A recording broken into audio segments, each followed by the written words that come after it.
I think it must have been 3 or 4 years ago that I was invited to give a presentation on the need for climate action at an energy conference in Houston, Texas. Everyone in the room was wearing big hats and boots, and I had the privilege of speaking immediately after former Vice President Dick Cheney. So when I got up on the podium, I didn't feel I was in the optimal environment to be talking about climate action. So I thought, what do I say? And I started off by saying that I had had a message from the leader of the scientific community, the Intergovernmental Panel on Climate Change, to say that they'd been getting it wrong, that they had by mistake been reading all their charts upside down, and that actually global temperature was decreasing, not increasing, and we had nothing to worry about from a climate change point of view. That sort of woke people up a little bit in the room. And then I asked them the question, if that were true, that climate change was not an issue, would it actually make any difference?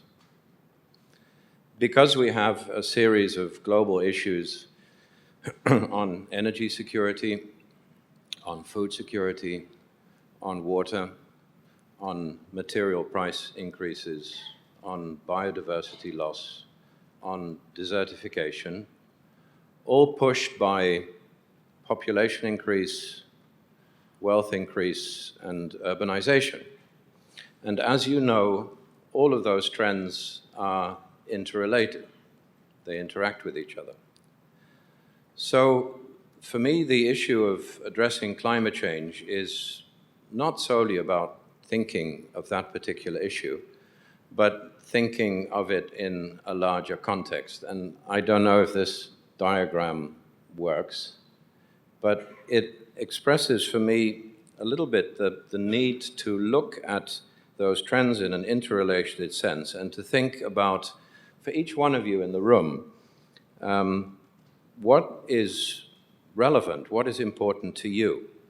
Is it a feed-in tariff or preferential treatment of energy-efficient appliances or charging stations for electric vehicles or different agricultural policy? What is important to you?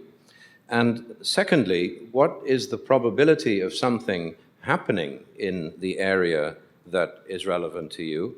Thirdly, trying to estimate the impact of that thing happening in a positive sense or a negative sense, to then decide what you need to do, or to roll the dice, or to open the box of chocolates and eat them all. 2015, this year, is going to be a momentous year, I think, in terms of international development. In a few weeks' time, countries are going to be gathering in Addis Ababa, in Ethiopia, for a conference on financing for development.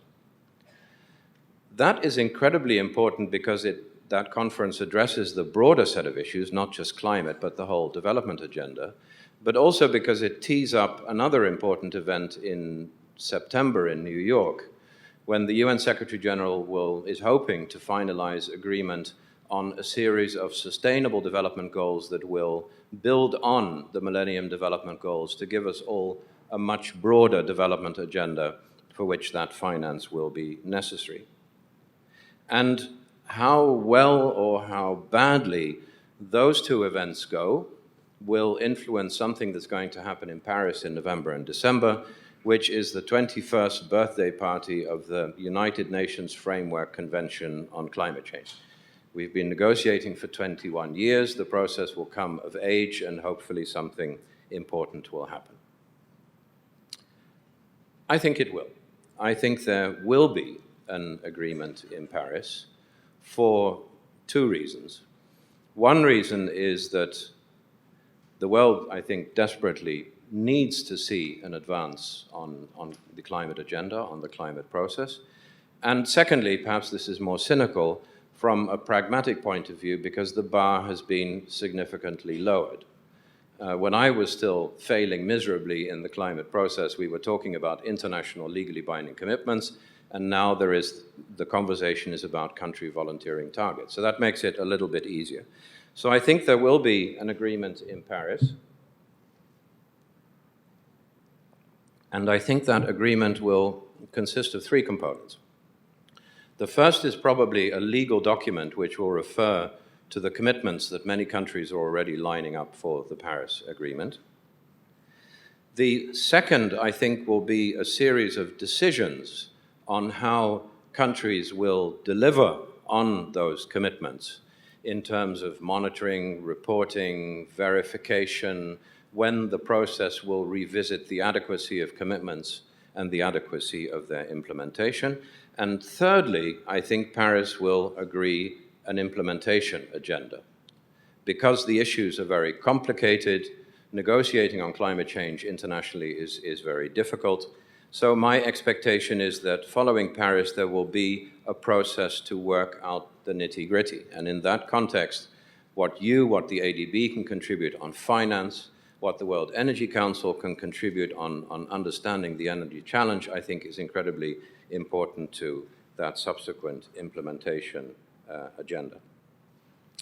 Now, for the short term, the ambitions of countries, what they intend to do, what they might announce in Paris, is pretty clear in the sense that most of the G20 countries have in fact already announced what they might consider contributing. But for the longer term, and this gets back to this diagram, for the longer term, the picture is much less clear, much more blurred, and much less predictable. Let me give you a couple of examples. When I got into the climate change process, before many of you were born, Canada was one of the front runners in the climate change process. Canada today is struggling much more with the issue of showing ambition on climate change. Let me formulate it positively. We have seen Australia in and out and in and out of the climate process in terms of the nature of commitments and the type of policy that they want to follow. Carbon trading, different schemes have been tried. China, for a long time, has said climate action is not an issue on which we can afford to focus. And I think China is telling us all very clearly today that the current model of economic growth is broken and that a fundamentally different model needs to be implemented, which is actually very well aligned with the climate agenda. India, we have seen respond to international pressure on it in terms of adopting a target, a commitment to which it has very much resisted. The language that I hear coming from India today is about the challenge of providing people with access to modern sources of energy, growing manufacturing, growing the economy in a cleaner way. The Japan after Fukushima is a very different Japan from the Fukushima before, or for the Japan before Fukushima. And Korea, my home country, President Lee Myung-bak announced very ambitious targets in Copenhagen in 2009. Korea will shortly present 4 proposals for a climate commitment, all of which are less ambitious than what President Lee announced in 2009.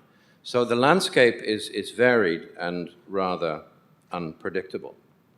The important thing, I think, to remember is that climate doesn't entirely determine the energy agenda, you already know that, but also energy doesn't entirely determine the climate agenda.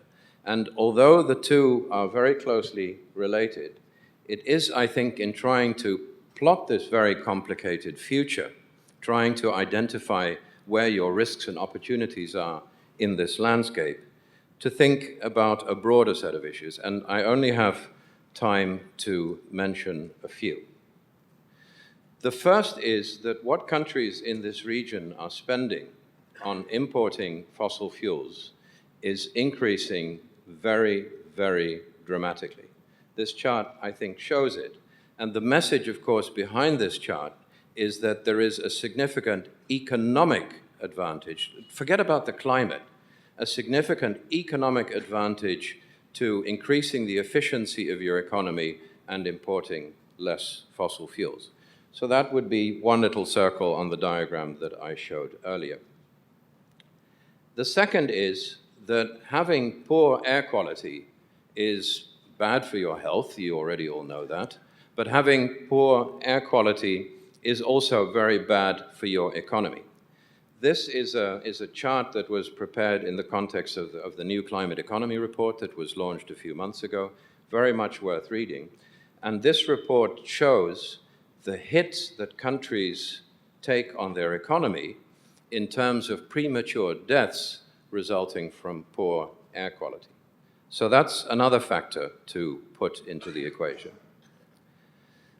The third issue I want to mention is that if you're actually stuck with this poor air quality, it's quite expensive to deal with it. It's quite expensive to implement the measures that allow you to reduce the poor air quality. So why not avoid having the poor air quality in the first place? And then to end in terms of the diagrams on a positive note, there are, and this was referred to in the 10 points and in Bindu's presentation earlier on, huge opportunities, increasing opportunities in the clean energy market around the world and including in Asia. If I think of my own home country, Korea, their exports of renewable energy technology have surged in the first half of 2012 to 2.1 billion, with solar power equipment constituting the lion's share. Solar equipment accounted for 1.8 billion in the January to June period, and wind energy technology exports from Korea have also surged fantastically in 2012 and beyond. So there very clearly are positive aspects to this challenge as well. In addition to that, to make the equation, the Paris equation and beyond, even more complicated, there is first of all the question of when are disruptive, really new technologies going to enter into the market and change the landscape? And secondly, the question, when are we going to reach a number of tipping points? I think it was Bindu in his presentation who referred to the fact that in many countries, solar energy is already very close to being competitive with fossil fuel energy. I think recently in Dubai, there was actually a solar energy contract tendered at 6 cents per kilowatt hour. So when do we actually reach the point where fossil fuel prices are being pushed up, renewable energy technology cost is going down, the two lines cross, and the landscape changes? So in that sense, I think the debate, also the Paris debate, is changing from one that is less exclusively about climate impacts and more inclusively about green models of growth. Now, I can't predict what the future is going to be, but I can predict that all of you can make a contribution to the nature of that future and to find your place positively within that.